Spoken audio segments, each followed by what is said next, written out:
Non, ce n'est pas le moment parce que le Congo ne manque pas de textes, mais il a un problème d'homme. A-t-il raison quelque part, Batil Kwebo? Ou soit le moment n'est pas le bienvenu pour lui de se prononcer quant à ce. C'était qu'une question posée par un confrère pendant cette conférence de presse. Très bien, cher Chris. Merci beaucoup. Cette question fait couler beaucoup d'encre de salive actuellement. C'est la question principale, en tout cas, qui dérange. Moi, déjà, je ne voudrais pas rester dans une analyse purement juridique, parce que plusieurs personnes ont pensé que quand on parle constitution, c'est un domaine réservé qu'aux juristes. Ça, c'est déjà une étude biaisée, parce qu'une constitution est un contrat social, et le contrat social ressort le quotidien d'un peuple, d'une circonscription. Et donc, par rapport à cela, moi, je crois que ceux qui sont aujourd'hui en train de s'opposer au changement ou à la modification de la Constitution font mal. Ils font mal parce que la vie est un concept mouvant. Et donc, les sociétés évoluent. Je ne voudrais pas ici faire un rappel parce que moi, j'aime les études téléologiques, c'est-à-dire générales. C'est-à-dire que depuis Mobutu jusqu'à aujourd'hui, on a vu que la Constitution a été retouchée plusieurs fois. Chacun, selon que l'on devenait chef d'État, on pouvait retoucher parce qu'il fallait adapter les choses à l'évolution. Aujourd'hui, notre pays a connu que de pouvoirs qui venaient par soit coup d'État, soit par rébellion. Mais pour une fois, nous avons eu un pouvoir qui est venu d'une manière civilisée. Donc moi, je pense que ceux qui sont là au pouvoir aussi aujourd'hui, personne ne peut leur empêcher, par coutume ou par jurisprudence, de pouvoir retoucher aussi cette constitution-là. Parce que... Kabila l'a révisée en 2011. Tout à fait. Personne ne lui a, je ne sais pas, opposé, je ne sais pas quoi. Donc aujourd'hui, on ne peut pas dire aux autres que ça ne peut pas se faire. Ça, c'est ce que moi, je ne veux pas. Je vais révoquer ça et repousser ça au plus loin. Mais dans ce cas, il s'inscrit en faux à Batil Kwebo. Tout à fait, il s'inscrit en faux. Parce que quand il dit ça, ça veut dire qu'il veut nous dire que nous devons être dans une société qui ne doit pas évoluer, nous devons rester figés à ce qui a été décidé par les belligérants. Parce que je ne veux pas ici critiquer la constitution qui nous gère actuellement. C'est une constitution ici de belligérants qui venaient des situations où le pays était presque divisé en quatre. Il fallait trouver un modus vivendi, comment je vais dire, quelque chose qui pouvait le mettre ensemble. C'est comme ça que nous avons continué. Mais aujourd'hui, le pays connaît une autre situation, beaucoup de réalités. Nous sommes en train de vivre qu'il y a beaucoup de blocages par-ci, par-là.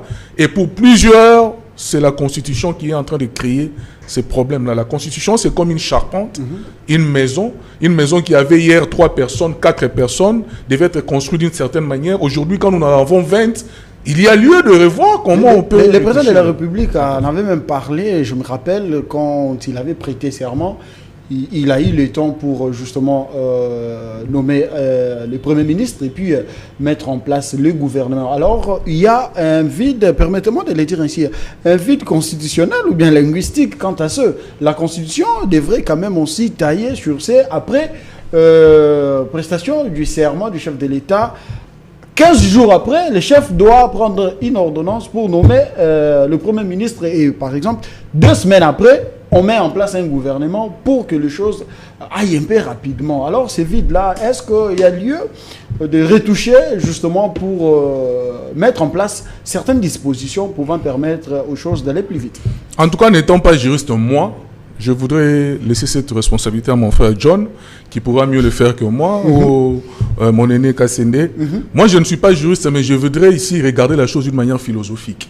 Aujourd'hui, il y a beaucoup de bobos dans cette constitution qui doivent pousser une société normale à pouvoir la revoir. Et donc, on ne peut pas dire à celui-ci que vous n'en avez pas le droit, pendant que les autres hier pouvaient le faire. On ne peut pas dire à celui-là que lui ne peut pas. Donc, c'est ce que moi, c'est dans cette dimension-là que moi je demeure, je reste là. Il y a beaucoup de questions structurelles. Et il y a beaucoup de questions conjoncturelles là dans cette constitution qu'il faudra revoir. Et donc, on ne peut pas arrêter, demander aux gens de ne pas le faire. Regardez Chris. À l'aube de son 2e mandat, le chef de l'État avait dit que l'on pouvait aller, qu'il pouvait mettre sur pied une organisation multidisciplinaire pour essayer de voir comment est-ce qu'on pouvait étudier les changements de cette constitution. Pendant qu'il les demandait là, est-ce qu'il était dans... je veux dire, dans la projection de dire qu'il voulait se pérenniser au pouvoir. Non. Mais nous avons vu que la guerre a éclaté, par-ci, par-là. Il fallait trouver des solutions quant à cette guerre. Mais aujourd'hui, que les choses sont en train d'évoluer bonnement, positivement, on pense que cette question-là doit revenir sur la table. Pourquoi on doit dire qu'il n'en a pas le droit, lui. Ça, c'est là où moi je me retrouve. Et là, je trouve que ce n'est pas normal, parce qu'il y a même certains opposants qui ont battu campagne sur le fait qu'il fallait changer ou modifier cette constitution. Aujourd'hui, ils sont contre ces changements. Et pourquoi? Ça ne tient pas debout. Il n'y a pas de raison, je veux dire, fondamentales qui tiennent pour ne pas changer cette constitution. Toute constitution est modifiable, toute constitution peut être changée selon les normes, selon ce qui est prévu dans la même constitution. La toute dernière question. Pourquoi l'idée de la révision, soit du changement de la constitution, vient toujours auprès de ceux-là qui sont aux affaires? Non. Pourquoi vous dites ça? Parce que je vous donne parce que c'est le constat. Je vous donne l'exemple de Cessang n'était pas aux affaires. Quand il était en train de demander, quand il battait campagne sur le fait qu'il fallait changer la constitution, il n'était pas aux affaires. C'est-à-dire que c'est quelqu'un qui a scruté notre constitution. Il s'est rendu compte qu'il y a beaucoup de failles dans cette constitution et qu'il fallait corriger ça. J'ai toujours dit ici dans ce pays, on croit qu'il faut être aux affaires pour, même quand on appelle, je vous avais dit ça l'autre fois, même quand on appelle les gens à une consultation et autre, on dit que celui-là n'est pas venu, donc ça n'a pas marché. Non, pourtant, les gens peuvent publier depuis chez eux de réformes, de modifications pour dire que non, désormais, est-ce qu'il n'y a pas lieu qu'on regarde les choses de cette manière-ci ou de cette manière-là? Au lieu de rester dans un débat conjoncturel pour dire que les gens veulent s'accrocher, et même si c'est la volonté du peuple que les gens s'accrochent. Donc, je crois que le peuple est souverain. Très bien. C'est lui, le peuple, qui doit dire progressons ou bien restons encore ici. Alors, s'il faut aller le consulter, où se trouve le péché? Donc, c'est comme ça que moi je dis que donc il n'y a pas de débat là-dessus. Ceux qui font le débat, c'est parce qu'ils ont des intérêts mesquins. Et c'est là nous sommes en train de les dévoiler tous les jours. Merci. Et pour que ça ne soit plus ainsi dans le pays. C'était Jules Pitra Mukindi. Mesdames et messieurs, merci de nous suivre. C'est le direct de votre émission. Allez, les plaisirs.